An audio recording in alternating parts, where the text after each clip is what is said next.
Le 11 novembre 1940 vers 17h, en défi à l'occupant, quelques milliers de lycéens et d'étudiants parisiens, entre 1000 et 3500 selon les estimations, se rassemblent, direction l'Arc de Triomphe, où est enterré le soldat inconnu.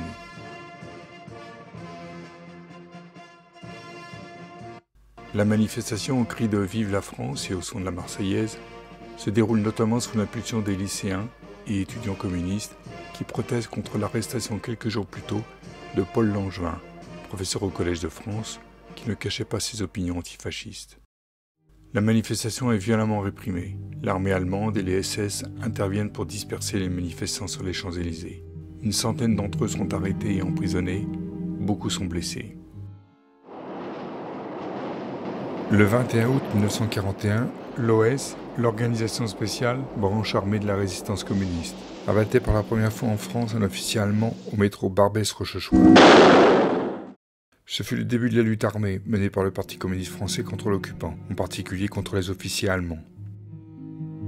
Le 20 octobre 1941, le lieutenant-colonel Hotz est abattu à Nantes par des jeunes résistants communistes, membres de l'organisation spéciale.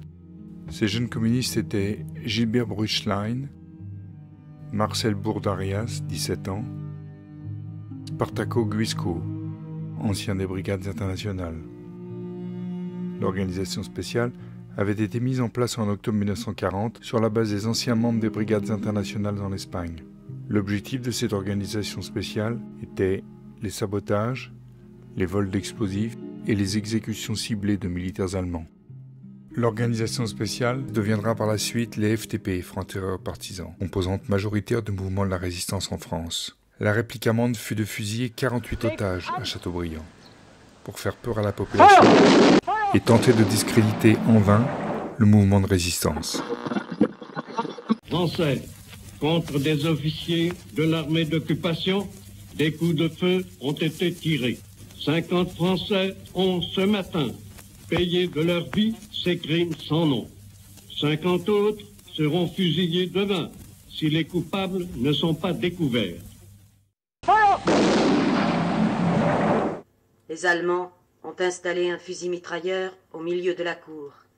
Charles Michels, Jean Poulmark, Jean-Pierre Timbaud, Jules Vercruis, Désiré Granet, Jules Offray, Pierre Guéguen, Marc Bourris, Raymond Laforge, Maximilien Bastard, Julien Lepens, Maurice Ténine, Henri Pourchasse, Victor Venel, Henri Barthélemy, Maurice Tellier, Titus Bartoli, Eugène Kérivel, Wing Kong Han, Charles de la Vacquerie, Claude Lallet, Antoine Perquet, Edmond Lefebvre, Émile David. L'officier hitlérien signifie à haute voix l'arrêt de mort. Les 27 condamnés montent dans les camions. Ils partent, ils se dirigent vers la carrière. Soudain, la voix de Charles Michels se fait entendre. Celle de Timbaud l'appuie aussitôt, puis toutes les autres. De la baraque 6, Henri Gauthier, essuyant ses larmes, crie « C'est le moment, camarades! Nous leur avons promis !» 700 poitrines ont repris la Marseillaise. C'est comme un coup de tonnerre qui déferle. Les condamnés traversent le camp, puis le village.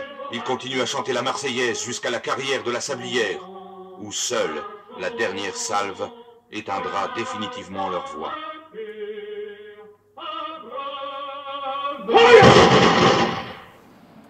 Mort Ici, pour la France. À 15h50, sont morts pour la France. Charles Michel. Le choix des otages, communistes élus ou permanents, syndicalistes, intellectuels, saboteurs, distributeurs de tracts, fut fait par Pucheux, ministre de l'Intérieur du gouvernement de Vichy, ancien représentant du patronat de la métallurgie et présent dans la délégation patronale aux accords de Matignon de 1936. Les 48 otages seront fusillés le 22 octobre 1941. Ici, à 16h, sont morts pour la France. Marc Bourris, Raymond Laforge. Bien que les Allemands aient enterré les corps dans différents cimetières et dans des tombes anonymes, pense. Dès les jours qui ont suivi ces assassinats, Guy Moquet, les tombes seront fleuries, Henri et ce, Pourchasse, durant toute l'occupation. Victor Ronel, Maurice Ténine, Henri Barthélemy. Mes chers parents, lorsque vous recevrez ma lettre, vous connaîtrez la nouvelle qui vous attristera. Dans une demi-heure, je serai fusillé, pris comme un otage pour les événements que vous savez et qui se passent un peu partout dans toutes les cités françaises. Je serai fusillé à cause du mouvement d'indépendance française qui secoue les couches profondes de notre peuple. Je suis fier d'avoir contribué à cette œuvre. Des jours meilleurs se lèveront demain sur le monde délivré des chaînes du capitalisme. La victoire du communisme est certaine, quels que soient les sursauts sanglants du vieux monde, qui s'accrochent désespérément. Ma petite Lolo chérie, sois forte chérie. Tu es jeune encore, ne te laisse pas sombrer dans la tristesse et le découragement. Refais ta vie en gardant au cœur le souvenir impérissable de celui qui t'a aimé jusqu'à son dernier souffle. Élève notre fils chéri dans l'esprit qui fut celui de toute ma vie. Qu'il devienne un homme libre, épris de justice, attaché à la défense des faibles. Ce sera la meilleure vengeance. Ma petite maman chérie, mon tout petit frère adoré, mon petit papa aimé, je vais mourir. Ce que je vous demande, toi en particulier ma petite maman, c'est d'être courageuse. Je le suis, et je veux l'être autant que ceux qui sont passés avant moi. Certes, j'aurais voulu vivre, mais ce que je souhaite de tout mon cœur, c'est que ma mort serve à quelque chose. 17 ans et demi, ma vie a été courte. Je n'ai aucun regret, si ce n'est de vous quitter tous. Je vais mourir avec Tintin, Michel. Maman, ce que je te demande, ce que je veux que tu me promettes, c'est d'être courageuse et de surmonter ta peine. Je ne peux en mettre davantage. Je vous quitte tous, toutes, toi maman, Serge, papa, en vous embrassant de tout mon cœur d'enfant. Courage. Votre Guy qui vous aime. Guy. Dernière pensée. Vous tous qui restez, soyez dignes de nous, les 27 qui allons mourir. Nous ne laisserons pas en friche leur image. Les vergers fleuriront sur les prés reverdis. Dans tout le pays, des actions de résistance se développent. Sabotage, exécution d'officiers allemands, et avec elle la répression. Otages, fusillés ou déportation vers les camps de la mort. Ainsi au Mont Valérien seront fusillés des intellectuels, des ouvriers, des Algériens cachant des armes pour la résistance, des immigrés comme ceux de la Fiche Rouge. Un rebelle est un rebelle. Nos sanglots font un seul glas. Et quand vient l'aube cruelle, passe de vie à trépas celui qui croyait au ciel, celui qui n'y croyait pas.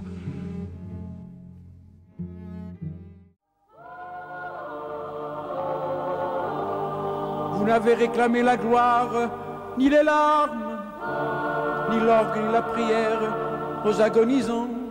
11 ans déjà que cela passe vite, 11 ans, vous étiez servis simplement de vos armes. La mort n'éblouit pas les yeux des partisans. Vous aviez vos portraits sur les murs de nos villes, noirs de barbe et de nuit, hirsutes menaçants. L'affiche qui semblait une tache de sang, parce qu'à prononcer vos noms sont difficiles. Ils cherchaient un effet de peur sur les passants. Nul ne semblait vous voir français de préférence. Les gens allaient pour vous sans yeux le jour durant. Mais à l'heure du couvre-feu, des doigts errants avaient écrit sous vos photos « Mort pour la France ». Et les morts le matin en étaient différents. Tout avait la couleur uniforme du givre. À la fin février, pour vos derniers moments. Et c'est alors que l'un de vous dit calmement: bonheur à tous, bonheur à ceux qui vont survivre. Pratiquement tous ces otages seront traqués et arrêtés par la police française et livrés aux Allemands.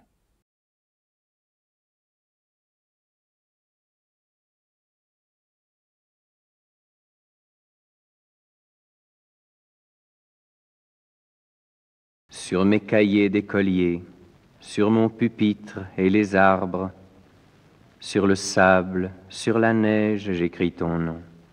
Sur mes refuges détruits, sur mes phares écroulés, sur les murs de mon ennui, j'écris ton nom. Sur l'absence sans désir, sur la solitude nue, sur les marches de la mort, j'écris ton nom. Sur la santé revenue, sur le risque disparu, sur l'espoir sans souvenir, j'écris ton nom. Et par le pouvoir d'un mot, je recommence ma vie. Je suis né pour te connaître, pour te nommer liberté. Ainsi, 9 dirigeants de notre fédération. René Perrouot, Jean Poulmard, Victor Renel, fusillé à Châteaubriand. Louis Olagne, mort lors d'une rébellion à la prison de Lyon. Jean Carasso. Louis-Auguste Canton, fusillé au Mont-Valérien. Louis Bourtin. Robert Letellier, mort au camp de concentration d'Auschwitz. Emmanuel Charlet, mort sous la torture. Comment en est-on arrivé là? À la montée du fascisme en Europe, comme en France, pour faire barrage aux idées révolutionnaires, à la guerre, à la défaite et à l'occupation, et aussi à la résistance pour libérer le pays et construire un autre avenir.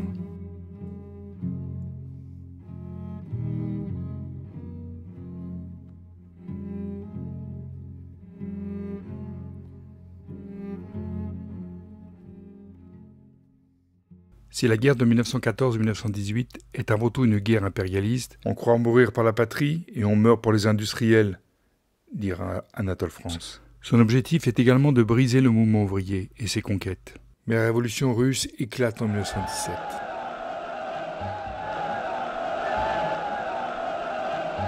Tous les gouvernements, y compris les anciens ennemis, enverront des troupes pour mater cette révolution dans le sang. En vain. Devant leur échec, ils organisent autour de l'URSS un cordon sanitaire, avec des gouvernements fascisants qui répriment tout soulèvement ouvrier. Pologne, Hongrie, Roumanie, puis Finlande. Ainsi, le fascisme s'installe avec l'appui et l'aide du patronat. Pour lui comme pour les gouvernements, il faut casser le mouvement révolutionnaire. Avec la crise de 1929, ce mouvement fasciste va se développer. Après Mussolini en 1922, puis Salazar au Portugal en 1926, ce sera Hitler en 1933. Et Franco, qui prend le pouvoir en 1939, après 3 ans de guerre contre la République espagnole et avec l'aide de l'Allemagne et de l'Italie. Et avec ces gouvernements, ce sont les partis fascistes qui se développent dans tous les pays, sans exception. À Paris, le 6 février 1934, les ligues fascistes tentent de prendre d'assaut le Parlement. Le 12 février, le PCF, le PS, la CGT et la CGTU organisent une contre-manifestation à laquelle participent quelques 150 000 travailleurs. Ce mouvement populaire va bloquer les tentatives fascistes et permettre l'unité ouvrière. Ce regroupement d'organisations, adversaires depuis les scissions de 1920-1921, et la volonté d'un mouvement unitaire donnera le congrès d'unité de la CGT, pour laquelle, parmi d'autres militants, Pierre Sémard, responsable des cheminots, a particulièrement œuvré. Les grèves de 1936 et le Front populaire avec ses conquis sociaux, les 40 heures, les congés payés, les conventions collectives, les délégués d'ateliers et bien sûr toutes les augmentations de salaire.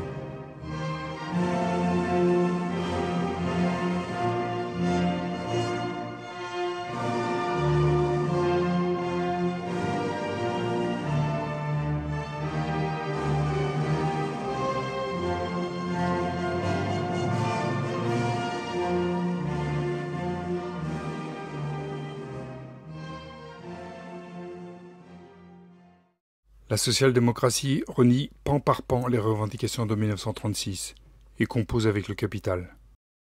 Mais précédemment, le 9 octobre 1934, Louis Barthou, le ministre des Affaires étrangères, est assassiné par un policier français car il travaillait à établir un front commun URSS, Grande-Bretagne-France contre les nazis. Il sera remplacé par Laval. Ainsi, le choix de la défaite est entériné. Laissé seul face à Hitler, l'URSS conclura un pacte avec lui, entraînant aussi l'éviction des anciens unitaires de la CGT et des députés communistes. Pétain est élu par les députés restants. Le patronat, quant à lui, dira en 1936 plutôt Hitler que le Front populaire. Et on arrive ainsi en 1939. En 1940, ce sera la défaite programmée.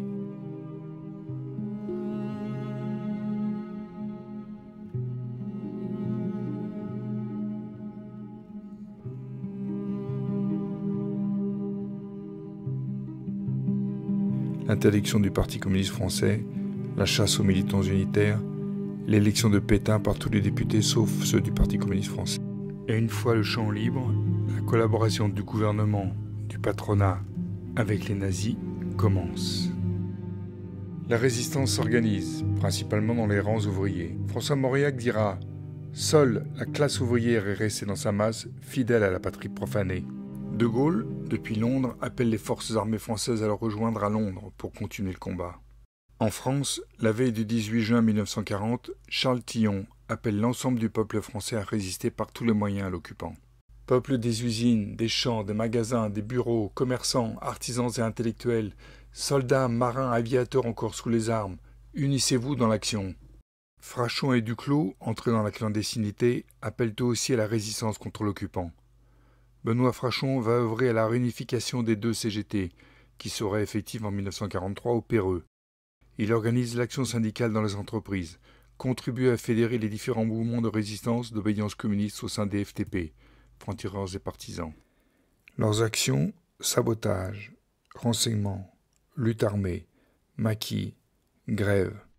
Ainsi, le 27 mai 1941, 100 000 mineurs du Pas-de-Calais se mettent en grève à l'appel de la CGT et du PCF, privant ainsi l'Allemagne de charbon. Ce sont les grèves dans les régions lyonnaises, les sabotages, en particulier la SNCF, pour désorganiser les convois allemands. Ce sont les maquis. Eisenhower dira que les actions de la résistance équivalaient à 15 divisions, soit l'équivalent de 250 000 hommes, ce qui a permis de libérer rapidement la France.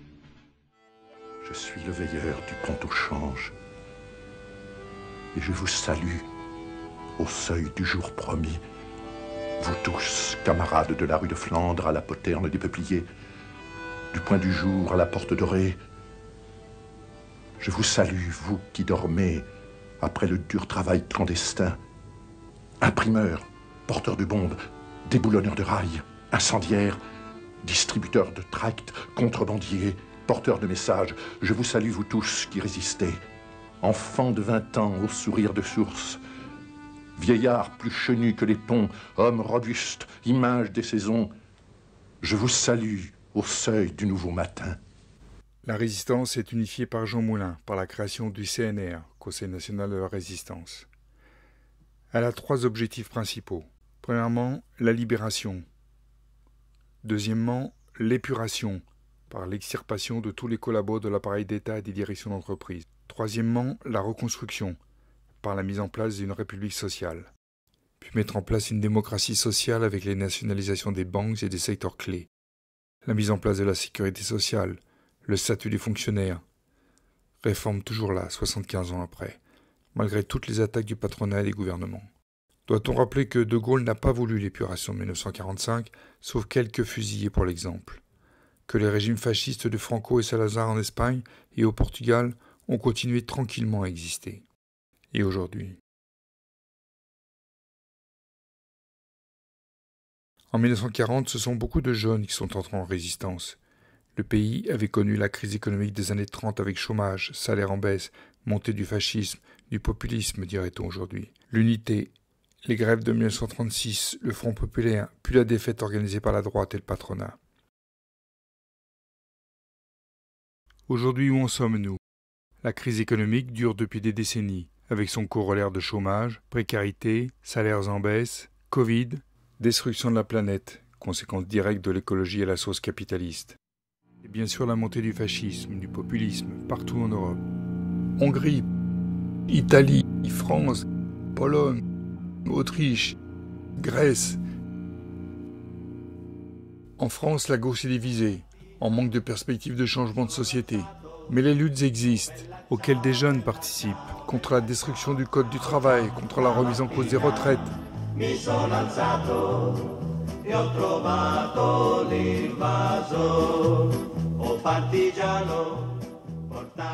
Pour l'instant, du fait de la pandémie et des luttes, Macron a dû reculer. Il avance moins vite. Dans les entreprises, les luttes reprennent, site après site, sans concertation. N'est-il pas temps de changer de société ? L'histoire semble bégayer. Et si l'on s'emparait de l'appel de Charles Tillon du 17 juin 1940 ? Peuple des usines, des champs, des magasins, des bureaux, commerçants, artisans et intellectuels, unissez-vous dans l'action.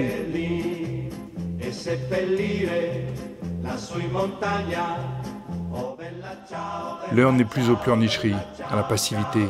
L'heure est à la lutte impitoyable pour la libération de la France. Si certains s'étaient bougés avant, peut-être que les copains ne seraient pas morts. On attend quoi ?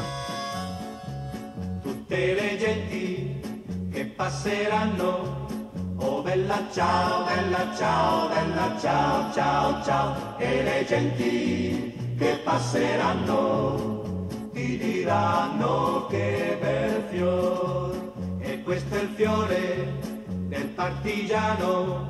Oh bella ciao, ciao, ciao, ciao. Questo è il fiore del partigiano morto per la vita.